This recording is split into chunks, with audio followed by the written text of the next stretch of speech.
Qaroon. He's related to Musa alayhi salam. So he's from Bani Israel. Some even call him a cousin or a distant relative of Musa alayhi salam. When the Israelites are living under captivity, meaning the children of Israel are slaves of the Egyptian empire, of the Pharaoh, the Israelites were a very large population, and they were the Muslims of that time, and they lived in these ghettos, right? They were kept in these camps, so they could only stay there where the workers were kept as slaves. And the only time they got out is to do work on the big city, and then they'd go back into their encampments.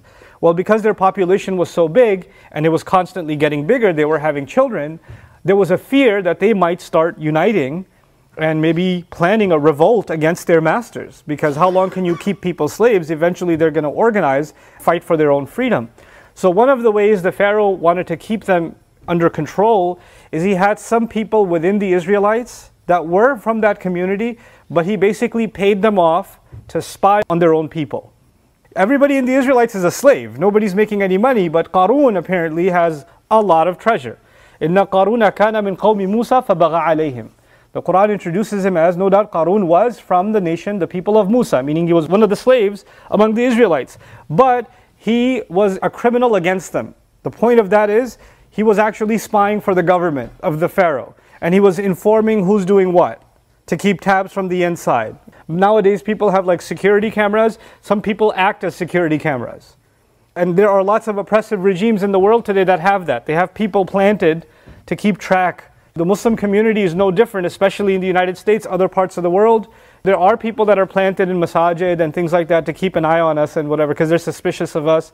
There's one time I remember, many years ago, this was a couple of years after 9/11, I was in a masjid in New York. We were making salah, and this guy next to me, he made ruku', and his government ID fell out of his pocket. It was one of the authorities' ID.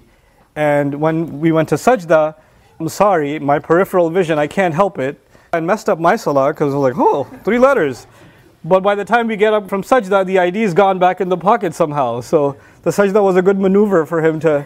Then after the salah was done, he looked at me and he said, Assalamu alaikum, brother, but I didn't say anything about you yet. So there is such a thing as people that work for another entity and they have to be planted to keep tabs or whatever. I don't want you to be paranoid. We have nothing to hide. We have absolutely nothing to hide. So it's fine. Qaroon's role was to do this, and the government paid him good money to do it. The Pharaoh paid him good money to do it. And as a result of that, everybody lives in the ghetto and he's got a mansion. And nobody's got even like clothes to wear, and he's got horses and got servants and an entourage, and he's walking through this busted old neighborhood and people are like, whoa, look at him. Look at everything he's got.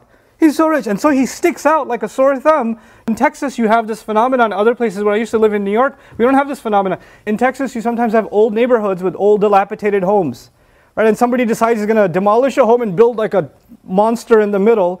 And so you got these homes that are worth like $80,000, and all of a sudden a $500,000-$700,000 mansion in the middle of that, and it sticks out like a sore thumb. Right? That's basically what Qaroon was. But he made a lot of that wealth because he was selling out his own people. فَبَغَى عَلَيْهِمْ. Then Allah describes he made so much money that he had to hire servants because he had multiple vaults. He didn't just have one safe, he had vaults. And the vaults had such big doors that he had to hire strong men to carry the log that used to serve as the lock for the vault, to carry it and throw it over so he can open the vault so he can see his treasure. لَتَنُوءُ الْعُصْبَةِ عُصْبَةٍ أُولِي الْقُوَّةِ. A group that was mighty would be exhausted just opening his vault. That's what the Quran describes.